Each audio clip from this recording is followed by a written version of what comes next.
दुर्जन पद्धति हम पढ़ रहे हैं यहाँ। इस चैनल में हम आपका बहुत-बहुत स्वागत और अभिनंदन कर रहे हैं। दुर्जन पद्धति जिस दिन से मैंने पढ़ाना स्टार्ट किया, बार-बार इसमें दुर्जनता इस तरीके से आ गई है कि कुछ न कुछ एरर आता रहता है और 2 दिन से ये रिकॉर्डिंग करना चाह रही हूँ और बार-बार कुछ न कुछ इसमें गड़बड़ हो जाता है। तो मुझे ये लगा कि पद्धति का जिस तरीके से नाम है वैसे ही दुर्जनता ये यहाँ पर दिखा भी रही है। खैर ये तो कुछ कहने की बातें हैं। आइए हम यहाँ पर स्टार्ट कर लेते हैं। लोभः चेत अगुणेन किम पिशुनता यदि अस्ति किम पातकैः। बहुत अच्छा श्लोक है। सत्यम चेत तपसा च किम शुचिमनो यदि अस्ति तीर्थेन किम सौजन्यम यदि किम गुणैः सुमहिमा यदि अस्ति किम मंडनैः सद्विद्या यदि किम गुणैः सुमहिमा यदि अस्ति किम मंडनैः। इसमें आपको जीवन में ढालने की कुछ चीजें बताई गई हैं कि आपको किस तरीके से क्या करना चाहिए, किस तरीके से आपको किन चीजों पर ध्यान देना चाहिए, किस तरीके से आप अपने आप को सुधार सकते हैं। मैं तो ये कहना चाहूंगी कि इस श्लोक को सबको पढ़ना चाहिए और हमें इससे कुछ सीख लेनी चाहिए। लोभः चेत अगुणेन किम। लोभः चेत यानी लालच है तो क्या, लालच है तो अगुणेन किम, अवगुण की क्या आवश्यकता। यदि आपके अंदर लालच है, आप बहुत लालची हैं, बहुत लोभी हैं, तो आपको किसी अवगुण की आवश्यकता नहीं है। ये अवगुण पर्याप्त है एक व्यक्ति में कि आप बहुत लालची हैं। पिशुनता यदि अस्ति किम पातकैः। यदि आपके अंदर चुगलखोरी है तो किस पाप की क्या आवश्यकता। चुगलखोरी है, चुगलखोरी यदि है तो पाप की क्या आवश्यकता। तो पाप की क्या आवश्यकता। यदि आपके अंदर चुगलखोरी है, आप अच्छी चुगली करना जानते हैं, तो और पाप की जरूरत नहीं है। सबसे बड़ा पाप है चुगली करना। चुगली करना क्या है, सबसे बड़ा पाप है। सत्यम चेत तपसा किम। यदि आप सच्चे हैं, आप सच बोलते हैं, आपके अंदर एक सच्चाई है, तो और किसी तपस्या की जरूरत नहीं है। सच बोलना ही सबसे बड़ी तपस्या है। सच्चाई,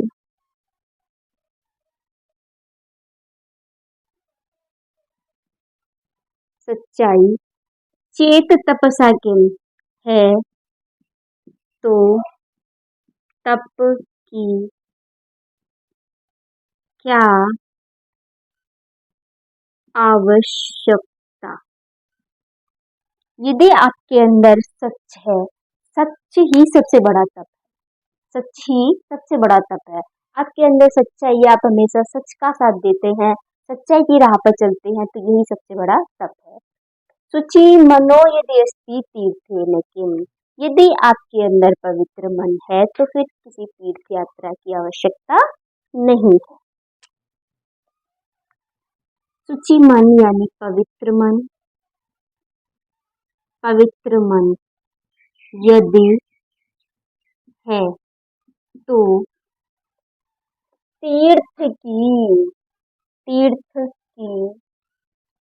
कोई आवश्यकता नहीं है। फिर तीर्थ करने की कोई आवश्यकता नहीं है। आपका मन ही पवित्र है तो वही सभी तीर्थों का काम करता है। सौजन्यम यदि किम गुणैः। यदि आपके अंदर सज्जनता है, आप सज्जन हैं,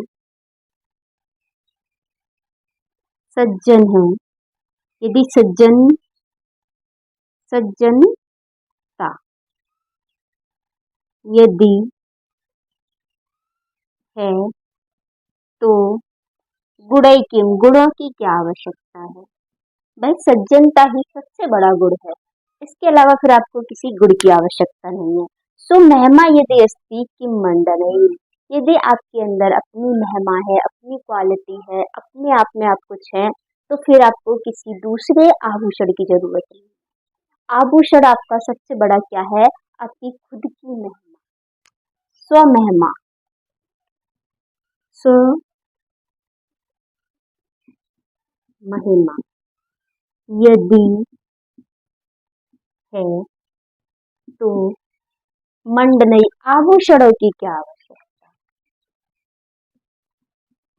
आभूषणों की क्या आवश्यकता? आभूषण की कोई आवश्यकता नहीं है। सो महिमा ही अपने आप में सबसे बड़ा आभूषण है। सद विद्या यदि किम गुणई, यदि आपके पास अच्छी विद्या है, सत विद्या, कैसी विद्या? अच्छी विद्या, अच्छी विद्या। यदि किम गुणई, यदि विद्या, यदि है तो गुणई किम, गुणई नहीं धनई किम होना चाहिए। यहाँ मिस्टेक हो गई है लिखने में।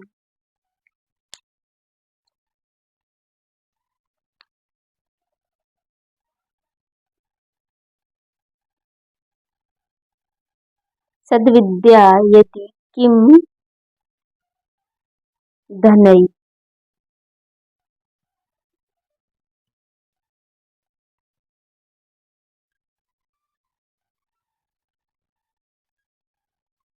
ये दोबारा लिख गई है ये लाइन।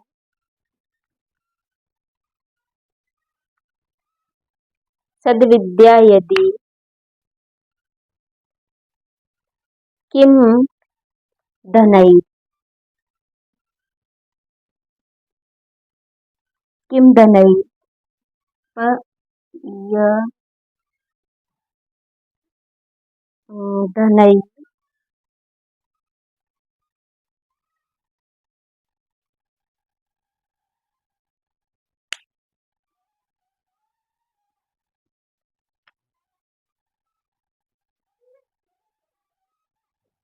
धनैर अपयश य अपयसो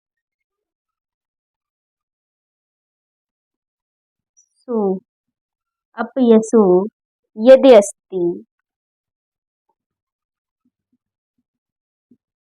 अस्ति किम मृत्युना, किम मृत्युना।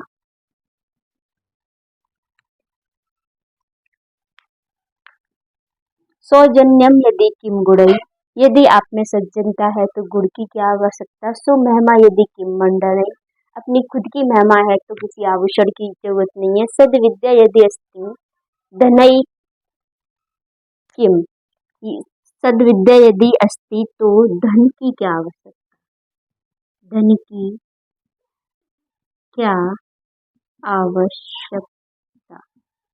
अपयसो यदि अस्ति, अपयस यानी कि अपकीर्ति, बेकार कीर्ति, बेकार चीजें यदि आपके अंदर है।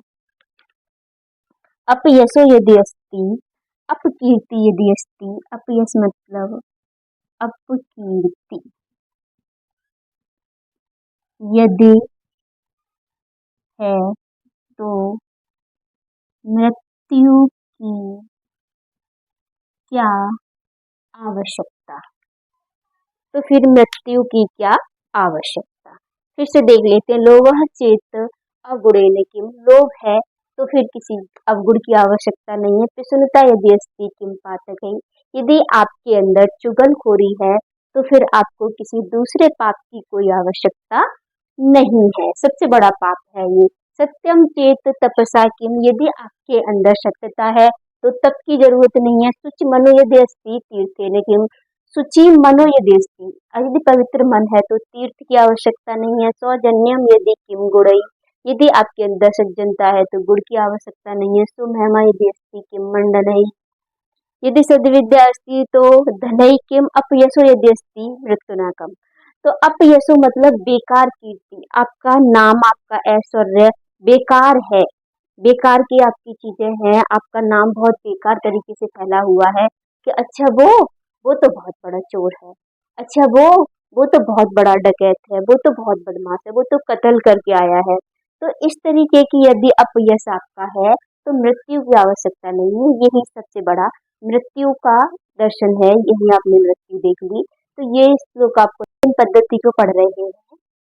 जाड्यम रमति गणयते वृत्सुचौ दम्मः शुचौ केतवम् सूरे निगृढ़ता मनोविमत्तता दैन्यम प्रियलापिनी तेजस्वनी अवलिप्तता मुखरता वक्तरी शक्ति स्थरे तत् को नाम गुणो भवेत् सुगुणीनां दुर्जनैः न अंकितः।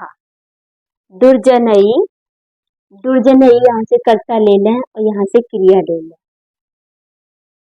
दुर्जनैः न अंकिता, दुर्जनों के द्वारा अंकित नहीं की गई है। गणयते, दुर्जने न गणयते, दुर्जनों के द्वारा नहीं गिनी गई है। न गणयते, ऐसी कौन सी चीज है जो दुर्जनों के द्वारा गिनी नहीं गई है, गणित नहीं की गई है, दुर्जनों के द्वारा गणित नहीं की गई है, अर्थात हर चीज को गिना है। हिरमति जाड्यम, हिरमति जाड्यम, हिरमति कहते हैं लज्जा को, लज्जा, लज्जा। जाड्यम कहते हैं मूर्खता या जड़ता, मूर्खता, मूर्खता को, तृतीय व्यक्ति है मूर्खता को। लज्जा में रमति, लज्जा में मूर्खता को गणयति, दुर्जन लोग लज्जा में मूर्खता को गढ़ते हैं, मूर्खता बताते हैं। व्रत शुचौ दम्भः, व्रत सूची में नियम इत्यादि का पालन करने वाले ऐसे लोग जो बहुत नियम सत्कार से रहते हैं कि 5 बजे जगना है और 6 बजे उनको भजन पूजा करना है कि 7 बजे से पढ़ना है, कि अपना इस तरीके के नियम आदि का पालन करने वालों को कहते हैं व्रत रुचौ। व्रत रुचौ, सुचौ नहीं रुचौ है ये। नियम आदि का पालन करने वाले, नियम आदि का पालन करता, पालन करता, नियम आदि का पालन करता को क्या कहते हैं? ये दंभः, दंभ यानी पाखंडी है, पाखंड, क्या कहते हैं? पाखंड। शुचौ केतवः, लेकिन पवित्र में, शुच माने पवित्र, पवित्र में क्या कहते हैं? धूर्त है ये, क्या कहते हैं? धूर्तता, क्या कहते हैं? धूर्तता। दुर्जन गणयते, दुर्जन लोग गणना करते हैं, दुर्जन लोग क्या करते हैं? गणना करते हैं, गिनते हैं। क्या गिनते हैं? हिरमति जाड्यम, लज्जाशीलता में मूर्खता गिनते हैं। व्रत शुचौ दम्भः, नियम इत्यादि के पालन करता को कहते हैं कि ये पाखंडी है। शुचौ केतवः, पवित्र को धूर्त बताते हैं। सूरे निगृढ़ता, वीर को, वीरता को, वीरता को कहते हैं निगृढ़ता, निर्दयी है ये, निर्दयता।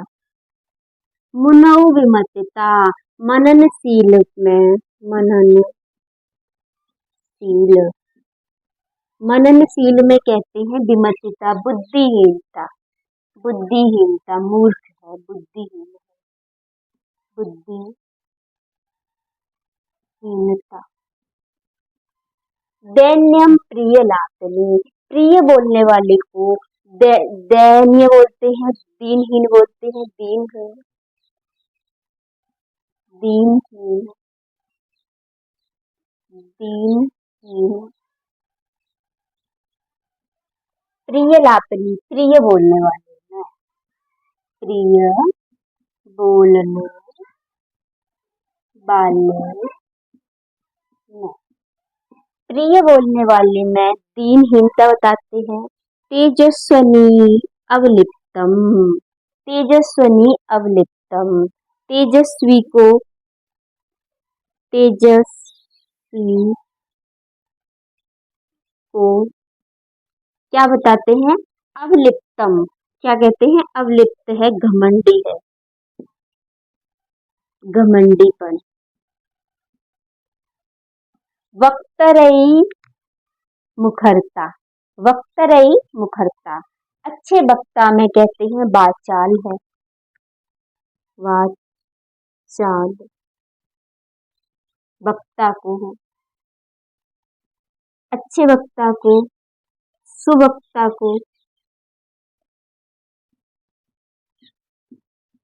अच्छे वक्ता को कहते हैं कि ये वाचाल है। स्थिर असक्ति, स्थिर कहते हैं शांत को, शांत में कहते हैं ये असक्ति है, शक्तिहीन है, शांत में अशक्तिहीन यानी अशक्तिहीनता, अशक्तिहीनता बताते हैं किसमें? शांत रहने वाले में।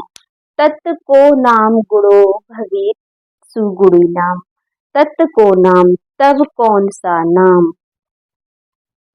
तब कौन सा नाम, गुणो भवेत सुगुण होता है, कौन से नाम का गुण होता है? तब कौन सा नहीं, कौन से, कौन से नाम का गुण भवती माने होता है, गुड़ी नाम, गुणवानों, गुणवानों में, दुर्जनई नांकिता, दुर्जनों के द्वारा कलंकित नहीं किया जाता, दुर्जनों के द्वारा कलंकित,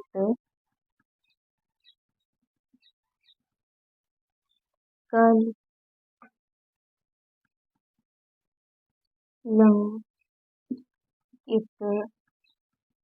नहीं किया जाता। ऐसा कौन सा गुण है गुणवान व्यक्तियों का जो कि दुर्जनों के द्वारा कलंकित नहीं किया जाता? तत् को नाम गुणो भवेत्सु, ऐसा कौन सा गुण है गुणी नाम गुड़ियों का? ना अलंकितः दुर्जनई, जो दुर्जनों के द्वारा कलंकित नहीं किया जाता है, अर्थात सब कुछ किया जाता है। रमति जाड्यम, रमति किम जाड्यम, लज्जाशीलता में जड़ता, व्रत शुचौ दम्भः, नियम इत्यादि के पालन करता में क्या कह देते हैं? पाखंड है। शुचौ केतवः, पवित्र में धूर्ता बताते हैं। सूर्य निगृढ़ता, सूरवीर में निर्दयी बताते हैं कि ये इसमें दया नहीं है। मनोविमतिता, मननशील में बुद्धिहीनता। दैन्यम प्रियलापिनी, और प्रिय बोलने वाले को दीनहीन बताते हैं। तेजस्विनी अवलिप्तता, और तेजस्वी में, विद्वान में, ज्ञानी में क्या कहते हैं कि ये इसमें घमंड है। वक्तरई विमुखता, मुखरता, वक्तई मुखरता, अच्छे बोलने वाले को वाचाल कहते हैं। इस तरह असक्ति, और शांत रहने वाले में क्या कहते हैं कि ये असमर्थ है, शक्तिहीन है। तत् को नाम गुणो भवेत सुगुणी नाम, भला कौन सा नाम ऐसा है, कौन सा ऐसा गुण है गुणियों का जो दुर्जनों के द्वारा कलंकित नहीं किया जाता है, अर्थात सबको किया जाता है। इससे अगला श्लोक देख लेते हैं। यहाँ कवि कुछ पीड़ित से नजर आ रहे हैं, भर्तहरि जी कुछ पीड़ित से नजर आ रहे हैं और अपनी पीड़ा व्यक्त कर रहे हैं। ये कह रहे हैं, ससी दिवस दूसरो गलत यौवना कामनी, सरो विगत वारिजम, मुखम अनक्षरम स्वाकृते प्रभु निर्धन परायणः सतत दुर्गतः सज्जनो नृपांग नृ नृपांगतः खलो मनसी सप्त सल्यानी। मेरे मन में ये 7 चीजें मनसी सप्त सल्यानी, मेरे मन में ये 7 कील चुभ रही है। मनसी सप्त सल्यानी, मेरे मन में यह 7 क्या हो रही है? मेरे मन में यह 7 कांटे कहें या कील कहें, कांटे लग रहे हैं, लग रहे हैं या चुभ रहे हैं। मनसी सप्त सल्यानी, मेरे मन में ये 7 कील, ये 7 कांटे चुभ रहे हैं। कौन कौन से? यहाँ ऊपर बताया गया है। शशि दिवस दूसरो, शशि कहते हैं चंद्रमा को, चंद्रमा। चंद्रमा कैसा? चंद्रमा दिवस दूसरो, कैसा चंद्रमा? दिवस दूसरो, दिन हो जाने के कारण जो गलित हो गया है या खत्म हो गया, या दूसरो मतलब एक तरीके से बिना प्रकाश वाला हो गया है। दिन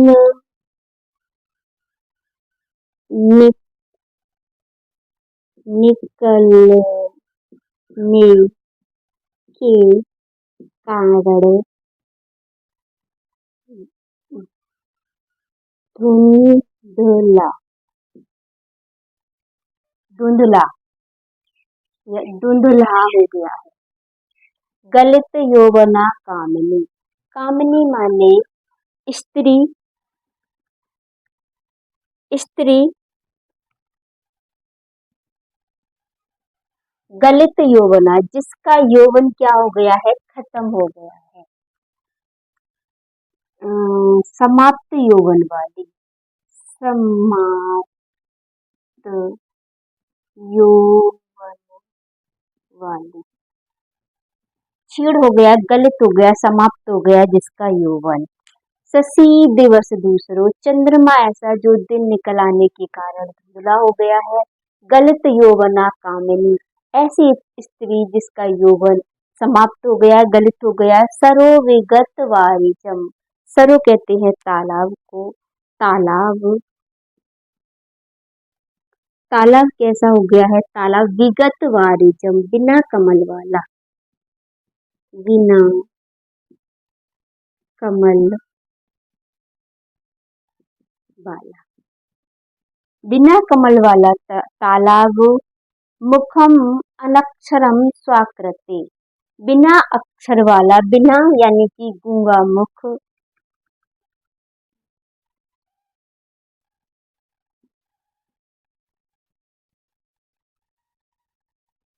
गूंगा मुख। स्वाकृते सुंदर आकृति वाले का, सुंदर आकृति वाले का। कैसा है? मुख अक्षर शून्य है, मुख कैसा है? अक्षर शून्य है, जिसमें अक्षर नहीं है, अक्षर शून्य मुख, अक्षर शून्य मुख है, जिसमें क्या है आपका? जिस मुख में अक्षर नहीं है, अक्षर विहीन है, ऐसा मुख। प्रभु धन परायण, प्रभु माने राजा या स्वामी, राजा धन का लोभी, धन परायण धन का लोभी।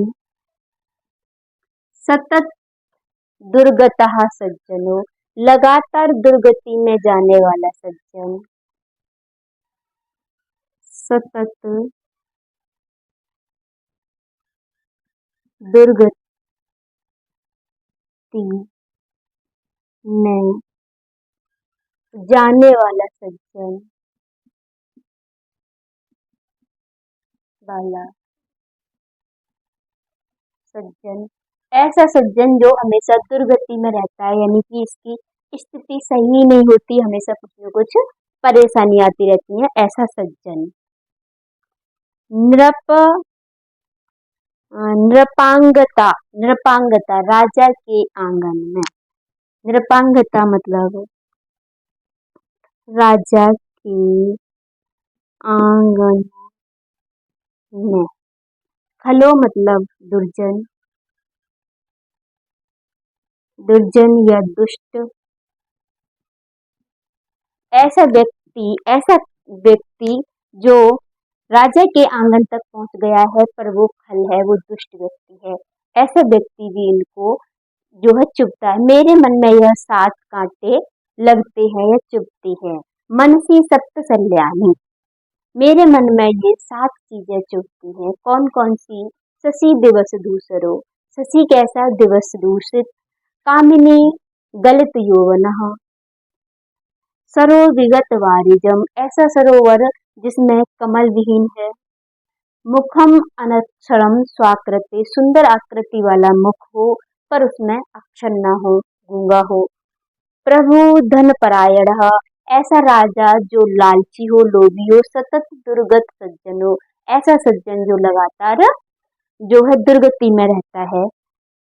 राजा के नृपांगतः खलो, ऐसा खल जो राजा की दरबार तक पहुंच गया, ऐसा खल। यानी कौन कौन इनको चुभता है? शशि चुभता है इनको, चंद्रमा चुभता है, कामिनी चुभती है, 1 2। सरोज, सरोज चुभता है इनको, इनको जो है अनक्षरम स्वाकृति, मुख चुभता है, मुख चुभता है इनको। इनको प्रभु भी चुभता है, सज्जन चुभता है, इनको खल चुभता है। शशि चुभता है इनको, चंद्रमा चुभता है, कैसा? दिवस दूसरो। कामिनी चुभती है, गलित यौवना। सरोज चुभता है इनको, विगत वारिजम। मुख चुभता है उनको, स्वाकृत अक्षरम, सुंदर आकृति वाला लेकिन अक्षर नहीं है उसमें। प्रभु इनको लोभी चुभता है, परायण। सज्जन चुभता है इनको, सतत दुर्गति में पड़ा हुआ। खल चुभता है इनको, राजा के आंगन तक पहुंचा हुआ। तो यहीं पर हम अगला श्लोक देखेंगे, लेकिन अगली क्लास में। अभी तक हमने यहाँ पर दुर्जन पद्धति को पढ़ा, अगली पद्धति हम दुर्जन पद्धति को ही पूरा करेंगे अगली क्लास में। इस तरीके की क्लास यदि आपको पसंद आए दोस्तों, हमारे चैनल में आपका बहुत बहुत स्वागत एवं अभिनंदन है। यहाँ हम पढ़ रहे हैं नीति शतक की दुर्जन पद्धति। तो दुर्जन पद्धति को ये हम लेकर के आए हैं, इससे पहले भी हम 4 पद्धतियां पढ़ चुके हैं। तो आइए इसे प्रारंभ कर लेते हैं। अकरुणत्वम्, अकारण विग्रह, परधने परयोषति च स्पृहा, सुजन बंधुजनेषु अशुद्धताः, प्रकृति सिद्धम इदम ही दुरात्मनानाम्। यहाँ पर हम एक साथ 2 श्लोक लिख करके लाए हैं। अकरुणत्वम् यानी कि बिना करुणा वाला, बिना करुणा वाला यानी कि निर्दयी।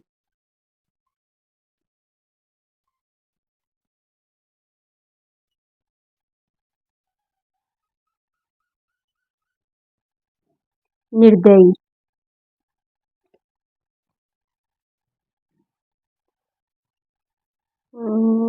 अकरुणत्वम् निर्दयी,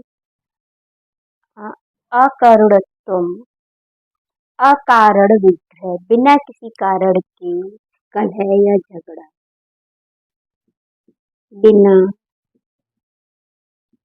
किसी कारण के झगड़ना, झगड़ा करना। अकरुणत्वम यानी निर्दयी, निर्दयता, निर्दयता लिख लो या निर्दयी, निर्दयता। अकरुणत्वम, अकरुण बिना किसी कारण के झगड़ा, अकरुणत्वम तुम अकारण विग्रह, बिना किसी कारण के लड़ना, पर धने पर योषति च स्पृहा, दूसरे के धन में, दूसरे के धन में, दूसरे के धन में, दूसरे के धन में, पर योषति, दूसरे की स्त्री में, दूसरे की स्त्री में, स्पृहा मतलब लालसा, लालसा या इच्छा। सुजन बंधु जनेषु, सुजन बंधु जनेषु, सहिष्णुतः, सुजन, सुजन यानी कि सज्जन, सज्जन, बंधु जनेषु यानी कि अपने बंधु बांधव, बंधु मित्र कह लीजिए, या बंधु बांधव, सहिष्णुतः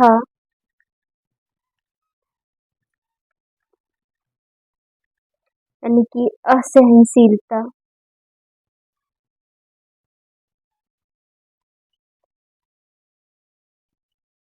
असहनशीलता, प्रकृति सिद्धम इदम ही दुरात्मना, प्राकृतिक सिद्ध है, प्राकृतिक सिद्ध है, सिद्ध एक तरीके से प्रसिद्ध है, प्रसिद्ध है, यह, इदम माने यह ही, यह ही, दुरात्मना यानी कि बुरी आत्मा, खल या दुष्ट, दुष्ट बोल सकते हैं, दुष्ट लोगों का,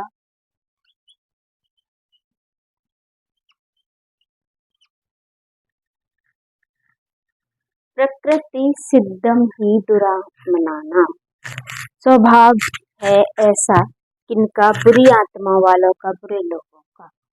अकरुणत्वम यानी निर्दयता, अकारण विग्रह बिना किसी कारण के झगड़ा करना, पर धने दूसरे के धन में, पर योषति च और दूसरे की स्त्री में, दूसरे की भार्या में, दूसरे की पत्नी में, च स्पृहा क्या करना, और स्नेह रखना, लालसा रखना, यानी कि उससे कोई इस तरीके की वो रखना कि ये मुझे मिल जाए। सुजन बंधु जनेषु, सुजन, सुजन यानी कि अच्छे लोग, सज्जन, बंधु जनेषु और बंधु बांधवों में, विषुणता यानी कि सहन, असहनशीलता, प्रकृति सिद्धम प्राकृतिक है ऐसा स्वभाव, इदम यह ही, दुरात्मना नाम बुरी आत्माओं का, बुरे लोगों का, दुष्ट लोगों का। तो ये पहला श्लोक आपको अच्छे से समझ में आ गया होगा। अकारणत्वम अकार, अकरुणत्वम अकारण विग्रह, परधने परयोषति च स्पृहा, सुजन बंधु जनेषु, अश्रुतः प्रकृति सिद्धम इदम ही दुरात्मना नाम। दूसरा श्लोक देख लेते हैं, इसे थोड़ा सा हटा देते हैं जिससे कि ये साफ दिखे।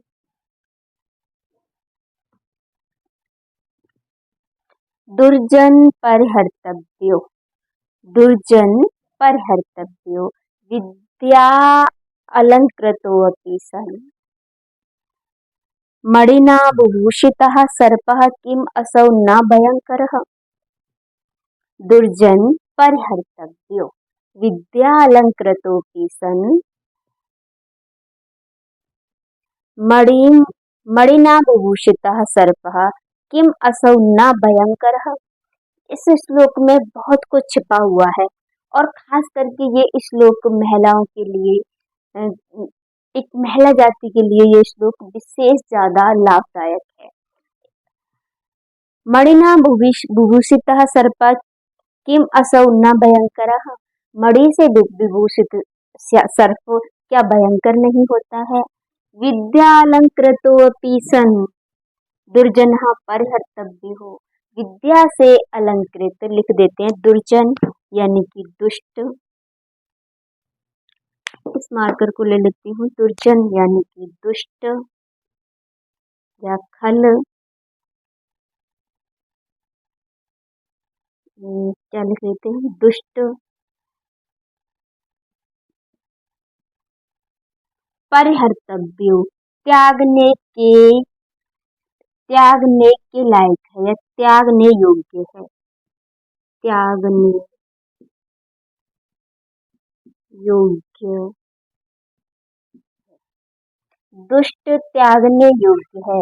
विद्या अलंकृतोपि सन, विद्या यानी कि विद्वान होने के बाद भी, ज्ञानी होने के बाद भी, विद्वान होने के बाद भी, विद्वान, विद्या अलंकृतोपि विद्वान होने के बाद भी, विद्वान होने के बाद भी, अलंकृतोपि सन होने के बाद भी।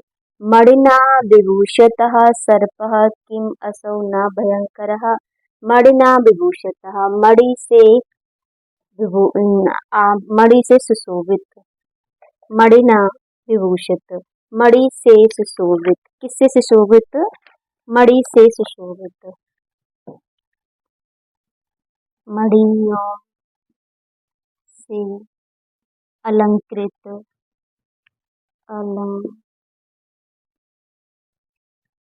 अलंकृत,